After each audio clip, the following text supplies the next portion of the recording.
Hello, everyone, and welcome to the Nasdaq Dorsey Wright podcast for the week ending on, was it September 12th?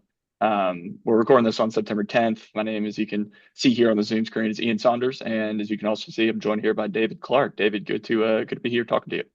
Yeah, normally I am in the office when I join on podcasts, but every once in a while I get to pop on virtually too and get to talk about what's been transpiring week over week. Yeah, even though you're not always in the office, you're always an analyst, so we're always happy to have you have you hop on here. There's definitely been some movement over the course of the past week. We kick off September. I guess summer's officially over.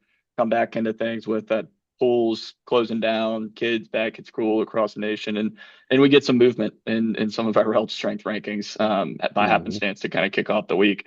And looking at just broad performance before we maybe jump into some of the five areas. I mean, we're really going to hit on a lot today within a little bit of participation, seen some movement in technology, and then seen some movement in some other sectors, materials, and then throw in a mystery energy company or area Mhm. there Right. at the end. But before we dive into that, I mean, and looking at broad market stuff, I mean, we're seeing a pretty good past week for broad domestic equity indices. You only have three sectors right now that are negative on a trailing week basis.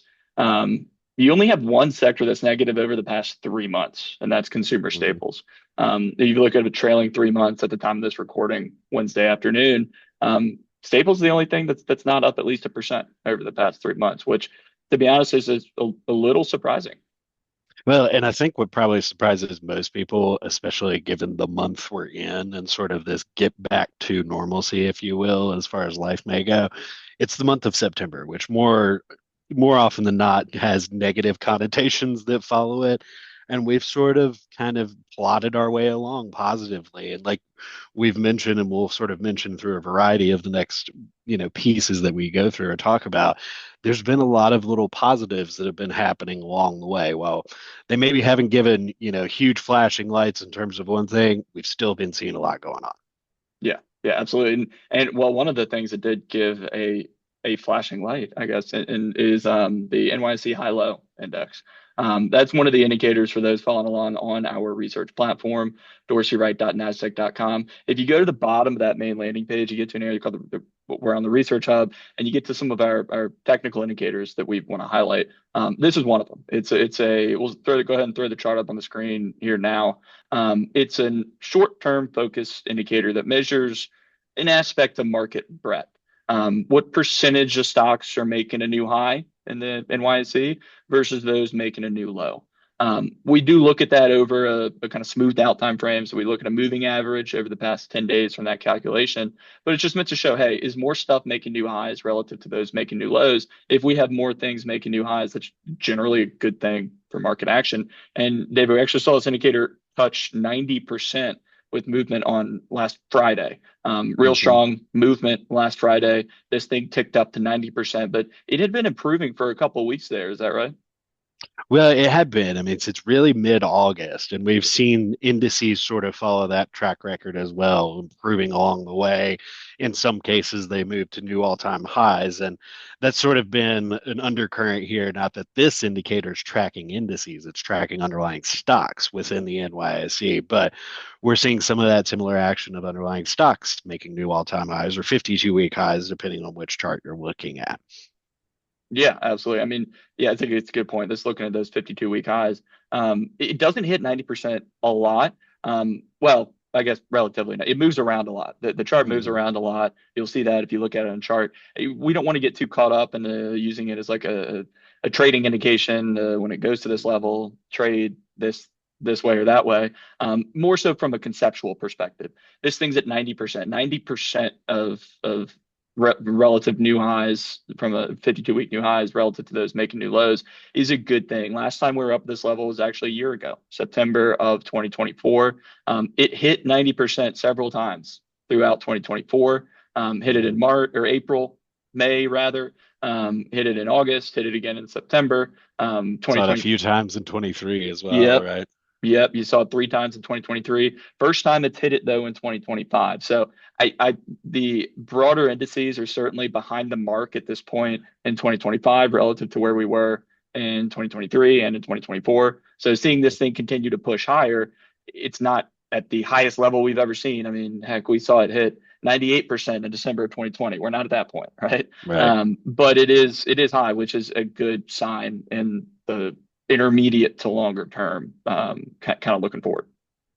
Well, and as long as we still see a lot of these indicators maintain elevated levels, even sort of the intermediate ones or short-term ones that may have recently turned down, that's still a healthy environment. We haven't really seen any in particular dive below sort of lines in the sand or lines of demarcation that have caused us any worry right now. And in fact, seeing something like this rally up to a 90% level was sort of a silver lining in the near term aspect that we're still seeing stocks are capable rallying and getting to 52-week highs, in some cases all time highs, like we're seeing out of those indices. So by no means is this meant to, is this type of indicator meant to be, oh, we've finally seen this such elevated level that we're going to see participation wane. Now, we may see stocks pull back and see the indicator fall a little bit, but we're talking about stocks that have just recently hit highs. So, I think it's worth bearing that context in mind that even we're looking like an indicator like this, we're talking about stocks at highs. So that's never a bad thing. Yeah, yeah, that's a good point. Just because it's high, sure, it might move a little bit lower, but it's a moving average percentage based indicator. So having it move lower isn't the end of the world. Having it move higher isn't the end all be all of Right. indicators either. It's just confirmation, like you said. Um, when we're looking at other areas, though, some of those areas that have been pushing the market and these other um, indicators higher, we've seen some improvement from some focused areas on the sector side. So we Right. finally got a little bit of rotation in the top end of our Dolly sector rankings. We stack all the broad 11 sectors up against one another using multiple representatives for each sector, just kind of aggregate down, hey, 1 through 11, where's the relative strength? Number one, still communication services, but we have a new number two. Is that right? We've had technology move back up to that number two spot. We saw it dip down there in April, fall ultimately as low as number seven, but has steadily worked its way back up through really May, June, July, and now on through August and into September.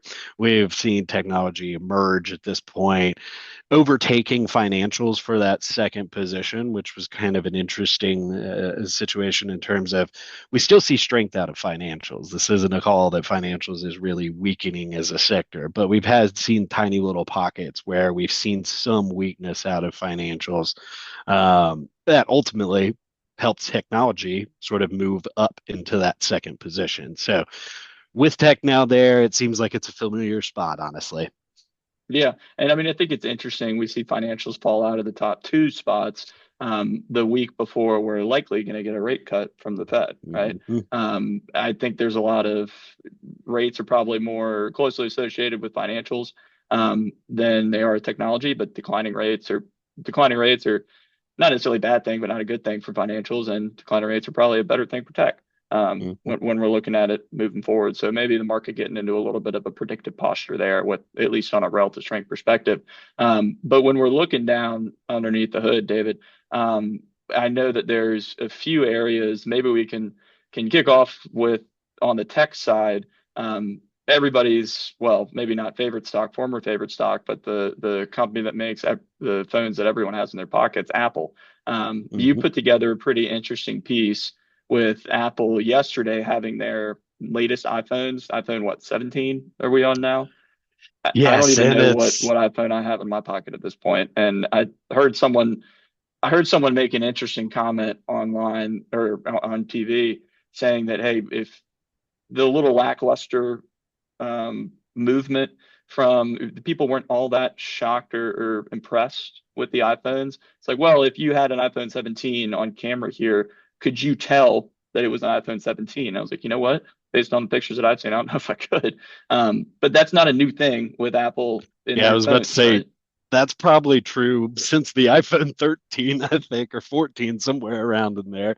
But I mean, even then, a lot of there's adages that one day doesn't make a market, and that is something that we sort of taken a look at in terms of does one product really drive what a company does. Now, there's are examples that it does, but for Apple, we've sort of taken a look at iPhone releases and historically, has that meant any improvement for the stock on an individual basis? And in the near term, you're kind of getting slight pullback. So in some ways, you've either seen a really big knockout surprise to what's being released, or people are kind of just slightly disappointed. And really, that kind of is lended to an on average, you get sort of a mixed review, which isn't too surprising. But then when you look at sort of that relative piece, you've seen that you don't really get that much benefit relative to the market, at least in the very near term, per an iPhone being released, and looking at Apple's stock. Now, you roll that out a little bit further towards the 6 month time frame, then there's a little bit more improvement. But you could also say there's probably other factors at play at 6 months, anyways. Yeah, Um, I so think I think it's that interesting to factors take in. a look at. Yeah, I think that factors in. Sorry, Aaron, but I mean, I think when you're looking at everyone's concerned. New phones, they get announced in September. No one's getting them tomorrow, right? I Mm, mean, you got to wait some time, and so you got to have. Most people are waiting months until they're going to get a new phone, and then you have to have a few more months before those numbers are factored into sales reporting for Apple. And so the stock might not be able to. There might be some projections based upon, hey, is this going to be a big start a big upgrade cycle? But you need some time to have that kind of play out. And so as the phones, the iPhone in and of itself, I think everyone would agree was extremely innovative off the bat. Um, I guess you can only iterate so far from there if you want a phone in your pocket. And mhm. so maybe waiting a little bit, see how those numbers play out. I mean, I'm going to need a new phone probably at some point in the next 6 months, and I'll probably go with whatever the latest iPhone is at that point. So I guess it's not super surprising to me to see that the numbers don't really have too much of a strong effect in the first month or so. But once you get out to Right. 6 months, like you said, things might look better. Hmm. Well, and even talking about Apple, it's not the only stock that we've seen some action out of. We saw it actually pull back after yesterday's action on its chart. But even then, that pullback we were talking about before we got started on the call, that pullback is almost a healthy pullback and brings it back to a fairly actionable point right there in that sort of mid 220s range. So nothing too alarming at the moment as far as that pullback goes for Apple on its chart. No, looks Um, pretty good. I mean, three consecutive buy signals, moved back to a positive trend in July. You've gotten a lot more, not as sharp of improvement as some other tech areas that maybe we'll get into more in just a sec. mhm. But it's been pretty consistent. I mean, it's real steady, consistently higher lows in a positive trend, pulling back from kind of extended territory back toward the midpoint on a trading band. Still a 3 for 5er, not as favorable as we'd like to see. Um, but it's not as bad as looking at the chart. If you just cover up the name and look at the chart, it looks pretty good. Yeah, and really having that resistance cleared there in that two teens back in July was huge as far as moving forward for the year goes. But even now, when we're looking at that chart, we're seeing a pullback. That resistance level could probably be seen as additional support that you might find for the chart. So, like you're saying, seeing a nice stair stepping here, close support levels close by. This pullback potential opportunity for those who may be looking for it, but it's one that I think a lot of people have been keeping a close eye on this week for sure. Yeah, absolutely. Other stocks that have been, I guess, attention drawing. I think we'd be remiss if we didn't mention Oracle, given it's up what 40% now. It keeps ticking higher almost every time I look at it. Yeah, Reported some given time of day. yeah, blowout. Yeah, 34 now. So I guess backed off a little bit, only 34%. But I mean, Oracle's, we won't put that won't be one of our five charts to look at because it's extremely overbought at current levels. It was on a notable run before today's move, and now it's even more notable. But there are some other areas, David, we were talking before that you maybe could look toward getting exposure to something like Oracle without having to dive into something that is as heavily extended, right? Hmm. Yeah, and that representative where we actually see Oracle as a big holding within is the iShares North American Tech and Software ETF, symbol IGV, Indigo Gary Victor there.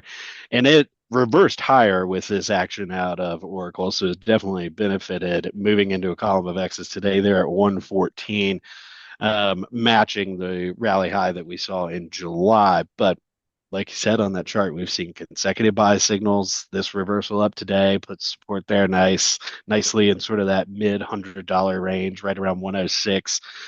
So sort of a like you said, not quite as extended picture, quite as elevated picture, but you're able to get exposure to names like Oracle, and I believe you said the other name was Palantir is the second largest holding within this. Palantir is the largest, slightly edging out Oracle. Okay. Palantir is about 9.8%. Oracle's about 9.5%, at least based upon recent action that we're looking at there. Microsoft's third at 8.9. So all three of those right around kind of 9 to 10% range, all 4 or 5 for 5 technical attribute ratings.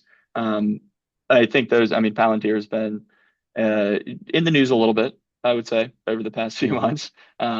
Also seen a lot of improvement there. So I think this takes me back to the obviously all this kind of circles back to the AI trade, right? The Hmm. semiconductor space was the early or the initial had most of the initial momentum from a lot of that AI trade because you Hmm. needed to see people needed the chips to power the AI models, and now you're starting to see some of those investments maybe come to a little bit more fruition in some of the Hmm. software side of things, especially on the cloud compute side. People are starting to pour more money into that space, and so I think that's what Oracle where they saw a lot of their benefits. So, not to get too fundamental, not certainly not an expert in that space, but that could be a play. You might software has lagged semis over the past couple of years. We still have IGV. It's up 10% year to date. Going to be up another few percent today. Hmm. Could be some interesting area to maybe as we look for a potential catch up trade. Yeah. And well, and like you said, it sort of is following that theme with where AI has been going in the last few years. Um, but we've also been seeing sort of some other themes emerge as well. And like we've been talking quite a few about what sectors have been exchanging around. We've talked about tech moving up, but the other sector that rallied up this week, moving into the top half of the Dolly sector rankings there, was basic materials. Doing so for the first time since late 2023, which is kind of Wow. interesting. And it had been sort of persistently hanging around in that equal weighted fashion, still technically an equal weight sitting in fifth, but it kind of hung around sixth or seventh for much of that time, and now overtaking utilities for that fifth position. Um, as one would imagine, gold related things have definitely helped that basic material sector out quite a bit. Gold being at all time highs is by no means a not a and by no means a non-factor Oh for yeah. this sector. Um, but one of the proxies that we've talked about, and we're going to touch on, is going to be the VanEck Gold Miners ETF, GDX. So, sort of taking a look under the hood of those stocks that are actually out there mining gold in themselves. And this chart, almost similar straight up column of X's that you might see on Oracle in terms of that action. But it is now, even with today's action intraday Wednesday, making a new all-time high there at $68. And I mean, have seen a pretty notable march higher since, well, beginning of the year, but definitely since June, and encapsulating the part of Q3 that we've been in so far. Yeah, yeah. I mean, 97% year to date for GDX from a performance perspective, and that is before today's 2% move, um, is pretty impressive, to say the Hmm. least. I think it's 5.83 fund score, very strong. It is getting pretty overbought though. It's been Right. north of 100% overbought. It's working on its third consecutive week of being above 100% from an OBOS standpoint. I mean, that's one area that you think that I would look toward saying, hey, this is certainly seeing a lot of probably surprising strength to many. Um, Overbought can become more overbought. We've seen that from maybe some of the tech names like Nvidia and some of Hmm. the semis and other areas and like Oracle, like you mentioned. But it's definitely getting up there, and there's not a ton of near-term support there. We've already turned the chart up there, but I mean you're several boxes above the top of the trading band. I mean, really, there's not a ton of support until you get down. I would maybe some consolidation. If you look toward a more normalized range from here, you'd be looking in the upper 50s, low 60s. You probably see Hmm. that trading band normalized a little bit. That Hmm. could be considered, but there's not even support until back down at 51 from the current level. So don't know if we fall all the way back down there, but maybe some consolidation in that low 60s, upper 50s range. Right. That's realistic, would you say? Yeah, and I mean, I definitely think that lower 60s range, like you said, is where you could see some consolidation transpiring. We've reached an extended level, potential pullback. The further extended we get into overbought territory, we often bring up like a rubber band example. You can sometimes get a pretty quick snap pullback too. So in truth, finding it working its way back towards the middle of the trading band, low 60s to upper 50s, wouldn't be too surprised to see it pull back to that level. And then at that point, like you said, consolidation, building support closer to current trading levels. So when we execute, we know we at least have an exit strategy already in place as well. Yeah, I think that maintaining a process is important before initiating the trade. I mean, one other, Exactly. maybe the final chart we'll throw up here. Another name that's not probably at the top of everybody's radar, but an area that's seen some recent improvement. Energy's been one of the lowest ranked areas in the dollar sector rankings for a while, still is. It's ranked 10th out of Hmm. 11 names. But there's still some areas in there that I think have shown some surprising improvement. Maybe not surprising when you dig down in the weeds, but nonetheless, the uranium and nuclear ETF from VanEck there, NLR. We were talking about this beforehand. I pulled up the chart. I mean, you can see right up at the top of the chart page when you're following along. It's a 5.13 strong fund score before today's move, breaking a triple top today at 124 to notch a new multi-year high, highest level in several years. I think maybe going back to the 2000s. Mm. Yeah, going back 2007 on there. So showing a lot of improvement for NLR there. Um, David, I did not realize that this fund is almost 2.4 billion AUM. It's grown a lot. Right. But it is by no means a small fund Right. in any shape or form. And I mean, I think that nuclear sort of theme that we saw begin late last year really kind of take a lot of attention, especially at the beginning of the summer this year. And you've seen NLR rally along with that. And in some fashion, you've gotten a little bit of consolidation here recently that's maybe allowed you to catch your breath in a way if you've been trying to potentially gain exposure to this sort of theme here. But it's been an interesting theme in terms of nuclear energy that you've seen a lot of people try to take exposure to because some have tried to go the utilities route, others have looked at energy. And really, if you're looking just at that particular nuclear energy theme, what's going on there, some of those maybe AI based names there as well that may be talked about. NLR holds quite a few of them. So it's part of the conversation. If you're looking for that particular theme, NLR is a potential option just to look for that nuclear specific theme that we've definitely had a lot of people talk about. But if you're trying to do it, through individual stock exposure, it's a little bit more of a challenge. NLR provides a better option for you. And like you said, going back to a buy signal here, we have some support here in the mid one teens as well as sort of the upper $100 range. That is a pretty doggone looking chart. Yeah, setting near-term support, not overbought. It's only going to be about 44% overbought after Mm-hmm. today's new buy signal. Um, Definitely a name that is at least worth taking a look at there. Maybe setting an alert on and following. Cool. Well, I mean, David, I mean, with that, we've hit on participation, we've hit on technology, we've hit on basic materials, we've hit on nuclear. Anything Mm-hmm. else that we want to that we want to run through here this afternoon? Now, I covered quite a few themes today. I think that's enough themes for us to touch on in one week. And if anything, we'll stockpile the others for next week. Yeah, there we go. Always we'll have some stuff to take a look at. So thanks David for hopping on here on this Wednesday. Thanks everyone for tuning in this week, and we'll be back to touch base on any other in action next week.